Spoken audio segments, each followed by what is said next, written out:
Cheers and welcome to the review.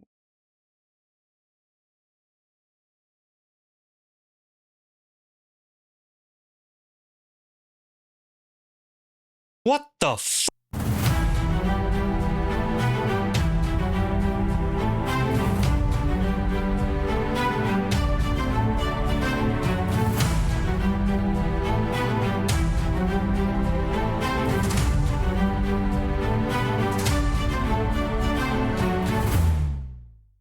Welcome, folks. Welcome, peasants. Welcome, knights. We are going to be reviewing the Odyssey. Yep. Or I'm going to be posting my thoughts on the Odyssey because I went to see the Odyssey this Monday. And when I came back, I had a lot of thoughts on it.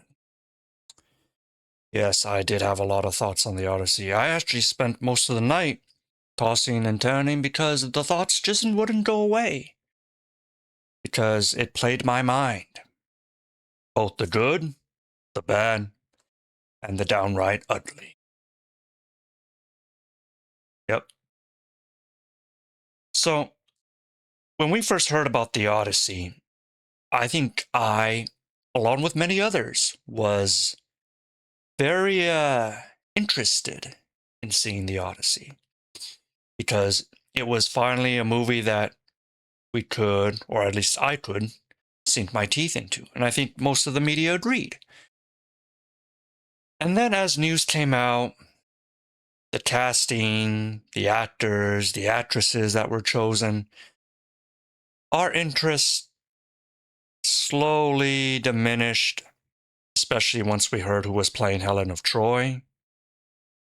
And then as we saw and heard reviews and voices from the cast members, we was like, Nolan, you're kind of letting us down here. You know, we saw a lot of your other movies, and they were pretty great. But then, no, started to teeter a bit. For me, I started watching probably as many of you from the Batman series.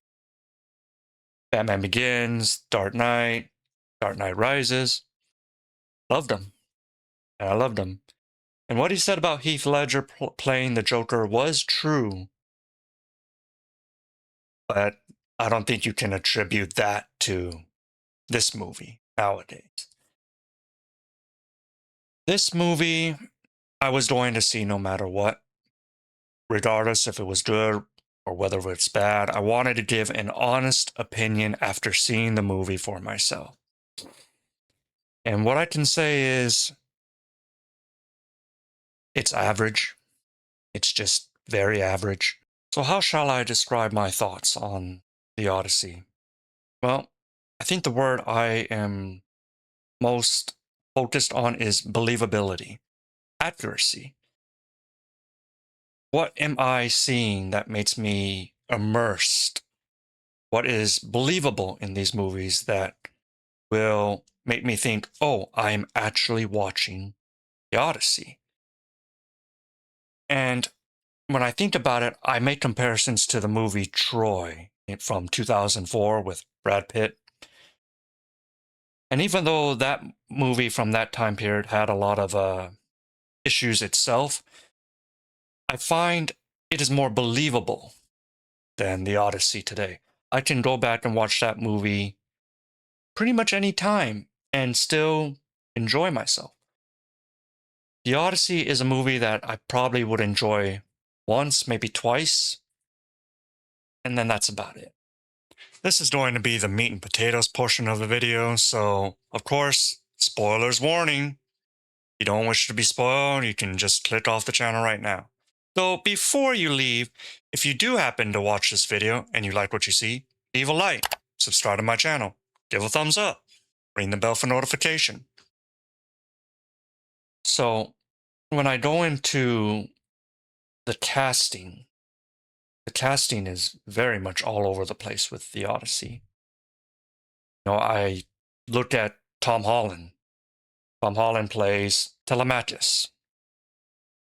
He plays Odysseus' son, who he's never seen, up until, when Telemachus was first born, his father went away to the war in Troy, and he hadn't seen him in what would be about 20 years. The film makes you think maybe 17 years, but it's more like 20. Tom Holland, I want to say, is more like, he's basically Tom Holland. He's basically Peter Parker. I'm expecting him to shoot web slingers out of his hand. I'm expecting him to wall crawl. I'm expecting him to whine like a little baby, because that's kind of what he does in this movie. He whines a lot. Towards the end, he kind of matures, maybe, but he's very, very young. I don't really see much of a difference in him, and he takes up most of the screen time. He takes off about half the screen time, this character. And then, of course, you can't have Tom Holland without Zendaya. She plays what we consider Athena. I'll get to that in a bit, because it's kind of misleading in a way. We've got Anne Hathaway as Penelope, Odysseus' wife. We've got Charlize Theron as Calypso. We've got Robert Pattinson as a suitor for Penelope, Antinous. And then, of course, we have Matt Damon as the lead character of Odysseus. When I first heard that Matt Damon was playing Odysseus, I was kind of disappointed. Not that I didn't think he could do a good job. I just didn't think that this role sort of suited him the best. Again, I go back to Troy, and I think Sean Bean as Odysseus, great character, great actor. Love Sean Bean. There's almost no movie that I can say that he does a bad job in it, because he does a really good job in anything he plays. And I thought he did a pretty good job as Odysseus in Troy. And I thought he would have made pretty much the perfect actor to replay that role again in this movie. But we got Matt Damon, so there you go. Matt Damon, for the most part, was all right. There was nothing bad. He has some moments where it does look pretty awesome for a Christopher Nolan film. Towards the end, when he arrives in Ithaca, he's got some good moments. And then probably his best moment comes with the sirens, which I will expand upon later. That scene was pretty good, I will say. So all in all, he does an okay job. Charlize Theron as Calypso, her role is pretty short, and she's pretty good. I mean, I usually like her in most films, so she did a pretty good job. Maybe not as believable. I think it's more so because they kind of failed on Calypso mostly. When I think about Anne Hathaway's character as Queen Penelope, say Queen, of Ithaca, I think back to the movie 300, and I think about Queen Gordo, played by Lena Headey. Lena had a stellar performance as Queen Gordo. Like, she was a very good highlight. The believability was there, even if it was a bit, maybe, I want to say, inaccurate.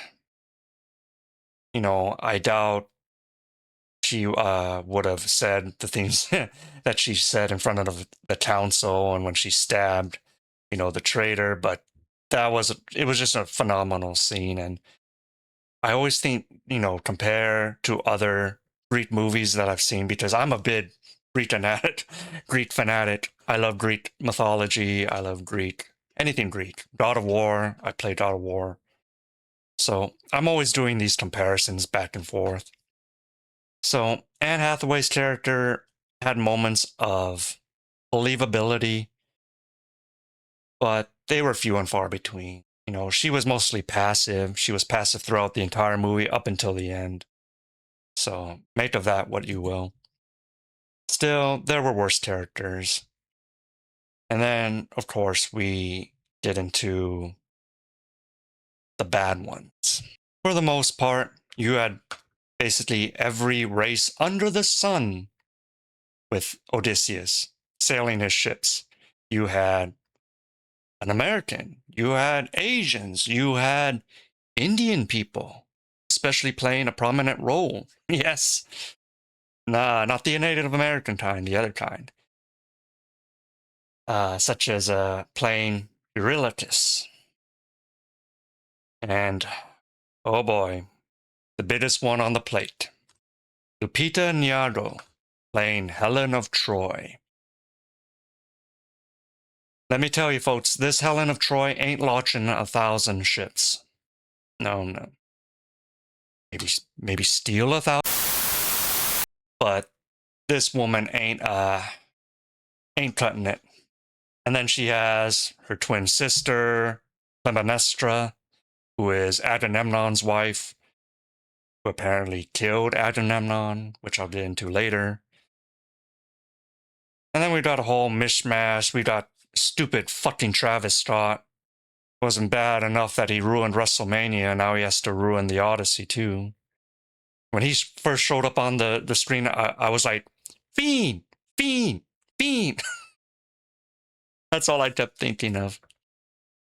And then we got a whole mess of people, and probably the most standout role, the one who had the best acting, male or female, Samantha Morton as Cersei.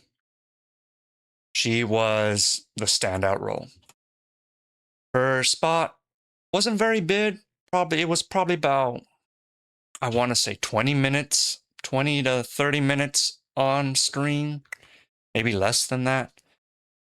But she nailed her role. She acted really well for what she had to do. Not too many lines, but the facial expressions was there. And when she turned the men into pigs, that was probably the highlight of the entire movie, which I'll get into in a bit when I talk about each portion, each stop that the Odyssey made along its path. But before that, we have to talk about Ellen Page, Elliot Page, who knows, he, she, they, do, robot it, whatever they want to call themselves now. Look, it's no secret that running meme is a meme nowadays because there is no believability. There's no believability of having a 5'1" skinny person running down the beach. Oh, all these soldiers, I gotta protect the horse. I gotta protect the horse. No. No. For those of you who don't know, no, Ellen Page did not play Achilles. Ellen Page played a character named Sinon, who joined Odysseus's army. Wasn't supposed to. They were drawing a raffle, and he somehow got picked, and he went on, and he darted the horse that they used for Troy, and he got killed in front of it. He thought, all of his countrymen left, but they didn't. They hid inside the horse. The screen time was like about maybe 10 seconds, 10, 20 seconds for that. And then he gets like 5 minutes or so of dialogue later in Hades, where they're resurrecting the spirits. But look, the believability of the cast, for the most part, was just awful. This is probably the worst of the film. They could have done a better job. They always can do a much better job, but it's Hollywood. Hollywood in 2026 sucks. The wokeness of Hollywood sucks. And it's never going to be compared to Lord of the Rings, 300. No, you just can't make that comparison nowadays.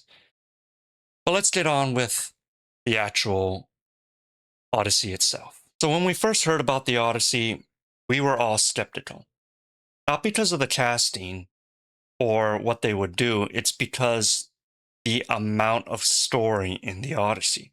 The Odyssey is a big, and I'm talking about like really bigger than the spread of my arms journey. Bigger than my. The Odyssey is a really big journey. Like it spans like a decade. It is a decade-long journey. Actually, even more if you count Troy along with it. It's 20 years. 10 years on the beaches of Troy, and then 10 years to get home. But they no way express that in this movie. You take a look at Lord of the Rings, and you don't even have to include all three books or all three movies. You can pick any movie, whether it's Two Towers, Fellowship of the Ring, Return of the King, any of them. You can feel the journey. Fellowship of the Ring, you've got the Shire, you've got leading into Weathertop, to Rivendell, to the Lonely Mountain, the Mines of Moria. All of it. You feel the journey by the end of it. And especially by the end of the third movie, you've got 20 different endings. It's a running gag, but I love it because you need a big ending like that for a big journey. This movie did not have that. This movie felt like two movies separately. You've got the Odyssey portion, and then you've got the Ithaca portion. And the Ithaca portion takes up half, if not more, of the movie. So this movie was doomed from the start because there's no way you can properly tell each segment of the Odyssey, even if you have a 3-hour movie. You need at least 3 movies in order to do it any sort of justice. So we begin by Matt Damon as Odysseus being with Calypso. And he's recounting the tale through his memories, which are coming back to him piece by piece. So right from the beginning of the movie, you've got portions of the Odyssey skipped because there's like 14, 15-ish stops along the way, including Troy. And what was strange is they included a lot of Troy in this. They included the moment the horse was taken into Troy. So obviously, I'm going to compare it to Troy from 2004. And, I'm going to compare and contrast at this point because they showed a lot of it. And I think the horse was actually done better in this scene because in Troy in 2004, it was like a horse on wheels. They could wheel it in. This one, they showcased it on the water. Like half of it was sitting in the water. And you had a lot more men like huddled together, like tight in this. And I actually thought this was pretty good because it showcased the struggle they went through to keep inside the horse, keep quiet, because the Trojans, they were stabbing at it and people inside got stabbed and they had to like hold their mouth, hold them back, like squirming around just to keep them secret. And then the water level would rise and people were actually drowning. This was actually a really good scene in the movie. I really liked this part. And then they go into Troy and they kind of mimic Troy the movie, escaping from the horse when it's dark and killing people to unlock the gate. The tension of slowly turning the knob, the crank to unlock the gate and open it up for the rest of the Greeks to come in.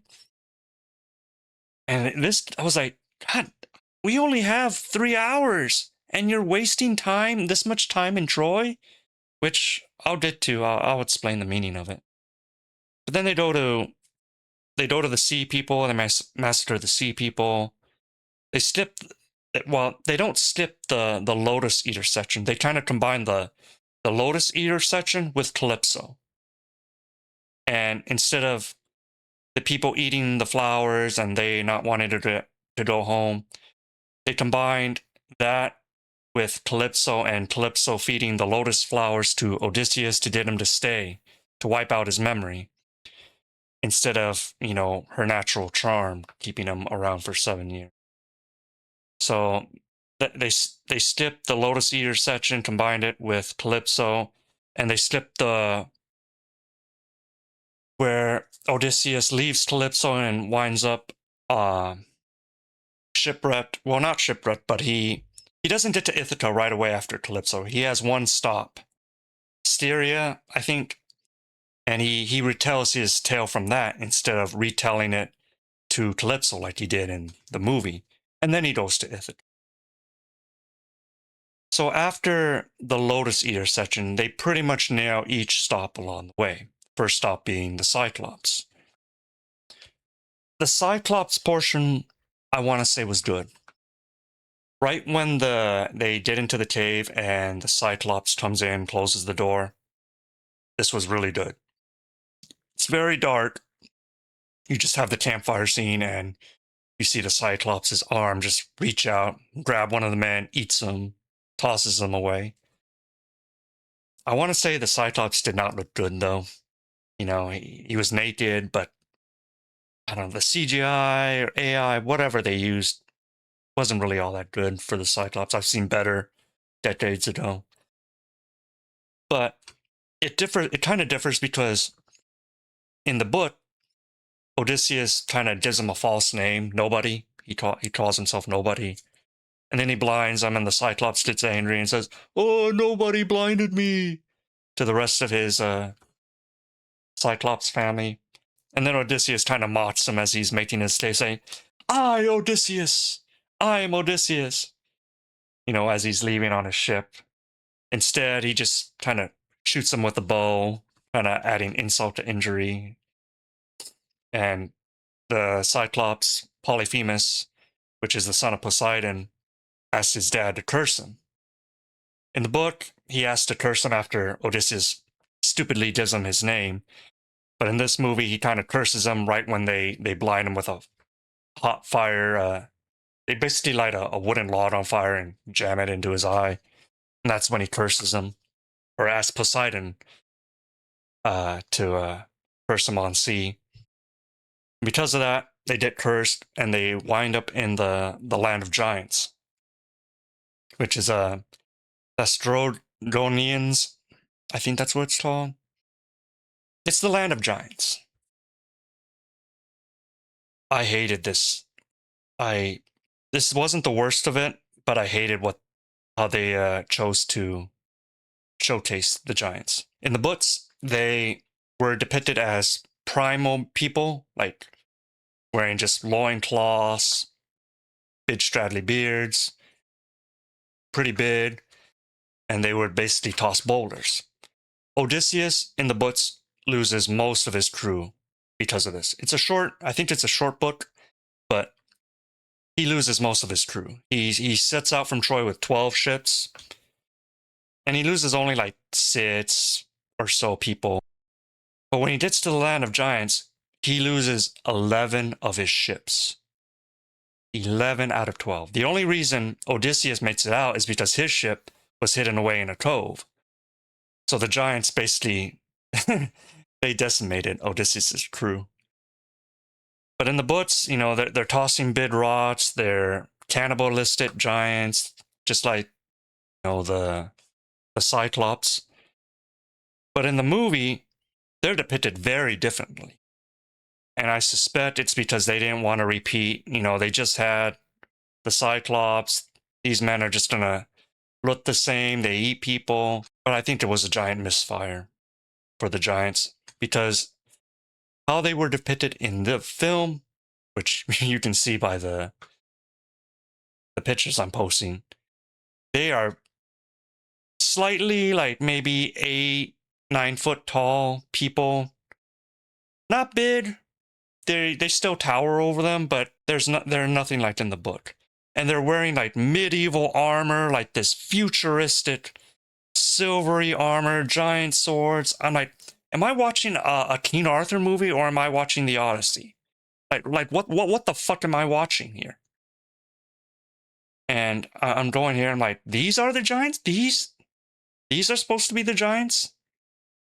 And they showed them like hacking away at the ships and stuff as Odysseus gets away with his single ship now, and it's just I'm like, when we get into Cersei's section of the movie, this is probably the highlight for me. I really liked this section. the acting, and I think the scene itself was just on point. So Odysseus arrives, they kind of throw a mutiny. They have him stay behind with the ship while they go on to find food, and they find food, and without Odysseus there, Odysseus kind of goes on a hunting for a deer, and they encounter Circe, played by Samantha Morton. And, you know, the pid scene is just, it was far better than I expected. I thought she was going to turn them like, you're turning to pids, and then they would just slowly morph, and you'd have this awful CGI. But it was more practical, actually, which I can appreciate. What I didn't expect was, as soon as she started feeding them, and they couldn't stop eating. She went to each one separately, like individually around the table, and started like massaging their heads. She was like, they were like lumps of clay, and she was just like molding them, molding their head, molding their ears, molding their nose. At one point, she sticks her hand inside of a guy's mouth, and she's just molding them into pids, like slowly turning them into pids. I'm like, holy shit, this is good. And of course, Odysseus comes in, and in the books, he's supposed to stay with Circe for a year. And he stayed with her for more like 10 minutes while he tells her to change his crew back. And then she starts telling him his next destination, which is basically the underworld. Not really the underworld, but a place where they can summon spirits of the dead, basically Hades and stuff like that. And she basically tells him, she's supposed to tell him what he'll encounter. Instead, that role was basically the emissary of the dead. He goes there with his crew and does a sacrifice and summons spirits of the dead, including Ellen Page again as Senon, and tells him, oh, give my little stick thing to my brother when you make it home. What the fuck? So, they encounter Agamemnon, because apparently Agamemnon made it back home. He makes it back home, and he gets killed off, assassinated by his wife, the twin sister of Helen of Troy. And then they go off, and the emissary tells Odysseus, and only Odysseus, that he's going to encounter the sirens. And this is the part where the film kind of lost me from here on out. I'm kind of torn on the sirens, to be honest with you. I'm very torn. On the one half, it was unique. On the other, I expected more. I expected a lot more juice to be run out from these next two scenes. The sirens was interesting. It was an interesting take. And I know some people are going to love it. I'm torn. Because you have Matt Damon being tied to the ship while the rest of the crew has wax in their ears, and it's like they put wax in the audio system. So basically, it was trying to mimic that you had wax in your ears, and you could hear nothing. All you could do was see. You basically were in the eyes of his right-hand man. And you were looking at Odysseus screaming in agony, and he does a wonderful sell job on this. The Asian guy kind of takes the wax out and leaves the ship. And what we're supposed to be seeing this as is that the siren's call is different for each individual. It's the happiest times, the worst times, the guilt, the agony, anything that can basically bait you into coming towards them. It's not supposed to be seen as a melody or song you can't resist. It's supposed to be very vague. It's supposed to be seen as ambiguous, different. It leaves it open to interpretation of what the Siren's Call would be, as Matt Damon kind of explains it.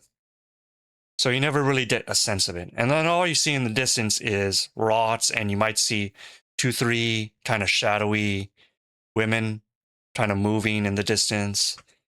And it's all over very fast. It doesn't linger for any amount of time. And I'm kind of disappointed. Like, I gotta say, I'm disappointed, but not as much as the upcoming one. Because right after this, we come with Charybdis, Scylla, however you want to say it, is a six-headed, kind of like a Hydra, six-headed, long-necked monster. And then Charybdis is like a giant whirlpool monster. This was the most disappointing scene in the entire film. We get to the if Odysseus sails into the whirlpool, he'll lose all his men. He sails towards the rots, he'll lose Sits to Scylla. Six-headed monster will take Sits. And that's what ends up happening. Charybdis was just a whirlpool. There was no sense of a monster. And Scylla was, you barely saw it. Like, you saw taking the people and then like a yo-yo, like whoop, really quick. And like, I look back at Percy Jackson and the Sea of Monsters. Horrible film. Very disappointed in that as well. They depicted Charybdis better in that, if you can believe it. I mean, at least there, they showed a lot of teeth, and they thought it was sharks. And you saw just a bunch of teeth in the whirlpool, and at least it showed some sense of a monster. Here, they showed absolutely nothing. And they kind of just... It never lingers on any one good section long enough. It's like they just zoom past to get more Ithaca and more Tom Holland and more whiny little baby Telemachus in there, and him going to Menelaus, talking with him and having dinner with him, and all these suitors, Robert Pattinson planning to kill him off, kill Tom Holland off, just so he can get with his mother. So they did pass Charybdis and Scylla, and then they arrive at the sacred ground of Apollo, where they have the cattle for Apollo, and they're not supposed to really touch it, eat it.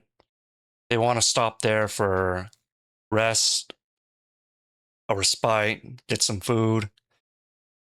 And they promise not to touch any of the cattle there. But what ends up happening, they stay there for too long. The wind somehow keeps them trapped there, and they're trying to wait it out, and they run out of food, and eventually Odysseus's crew in secret kills a cattle to eat, deciding they'd rather drown than starve.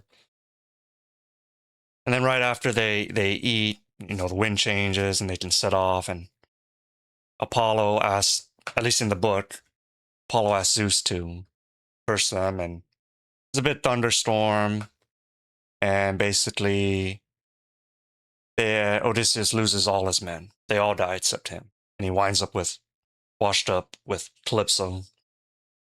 And like I said, they combine the lotus eating portion with Calypso, and he stays there for 7 years. Then he takes off, and then they skip that portion, the portion that comes after, and he ends up winding on Ithaca. And all this time he's talking with, when he's with Calypso, he kind of has memories, or he imagines himself talking with Athena, played by Zendaya. But then he arrives on Ithaca, he reunites with his son. He basically, this is probably the longest portion, he reunites with his dog Ardis.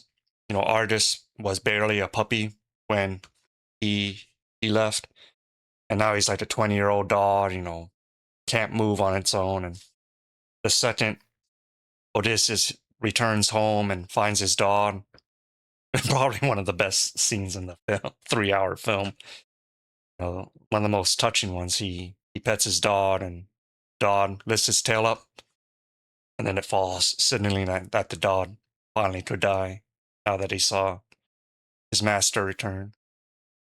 And then he reunites with the not sheeper, swine herder, played by the Mario brother Luigi, John Leguizamo. And then he basically, he reunites with Penelope through a screen, kind of. He's talking to her, but she doesn't know who he is, and she finally decides to make a challenge for the suitors to string Odysseus' bow and shoot an arrow. None of them can do it. Then he disguises himself throughout all this time as a beggar, kind of like Mortal Kombat, Raiden as a beggar. He strings the bow, shoots it, and then proceeds to kill basically everybody. In short, he kills all of them, including leaves Robert Pattinson to kill last. Reunites with his wife. Fate death scene. You think he's gonna die, he doesn't, and they sell off. He goes into exile. He leaves Tom Holland to take the throne, and then he goes off with his wife chasing the sunset, and that's how the movie ends. There's a lot of interpretation in this movie, I want to say, especially when it comes to the gods. I want to say this: there are no gods in this movie. There are in the books. You have Hermes coming down to convince Calypso to let Odysseus leave. Hermes is the one that gets involved. Zeus is involved. The only thing that they really mention is Zeus's law. Like it's some universal thing. Zeus's law, Zeus's law, Zeus's law, which is basically the golden rule. Do unto others as you would have them do unto you. And the moral of it is where Odysseus really believed that up until Troy, the sacking of Troy. He always believed that, and he thought everyone else did as well. Until he used nefarious means to, sneak his way into Troy. And we thought he was talking with Athena, and Athena's dressed up like Athena is always dressed up like she's from acting in Dune. Zedaya's acting like she's in the movie Dune, the way she's dressed up and talking. But he's not really talking to Athena. She may be credited as Athena, but he's not really talking to her as Athena.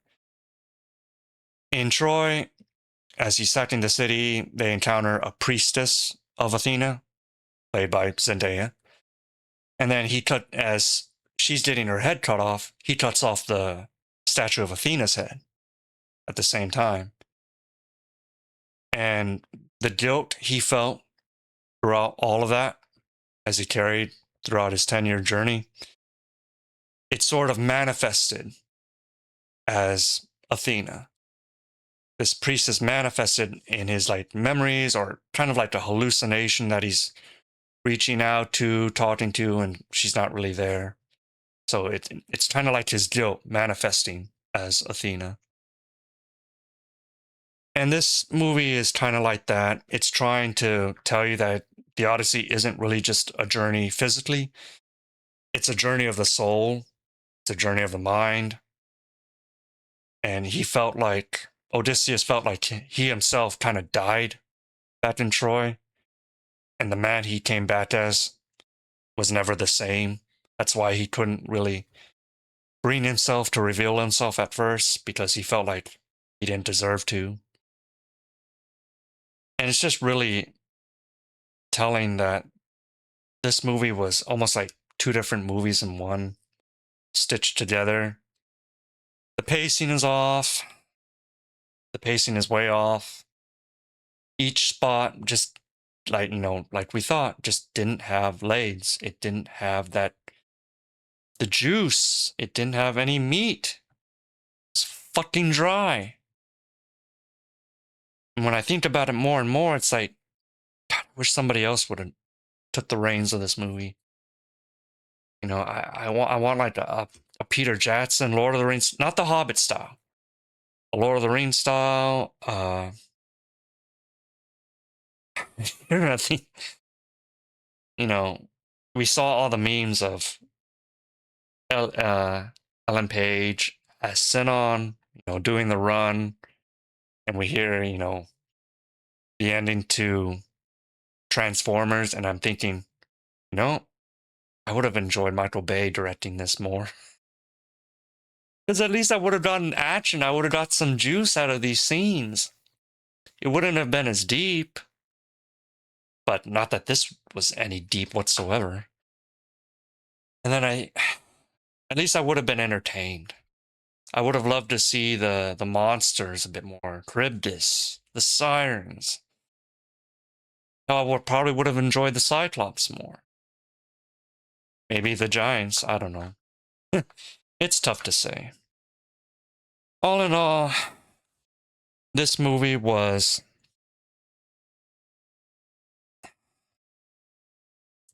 It's not good, it's not bad. It's really average. So my final score for this movie, given everything into account, I want to say is about a 6 out of 10. And that's kind of being generous. Because I want to give it a 5. And at any moment, I could switch. It can be a 5, it can be a 6. But I'll go with a 6 because of some good things in it. But, I don't know. All I can say is, Christopher Nolan, you let me down a bit with this one. Not all of them can be hits. Not all of them can be hits. I'll see you next time.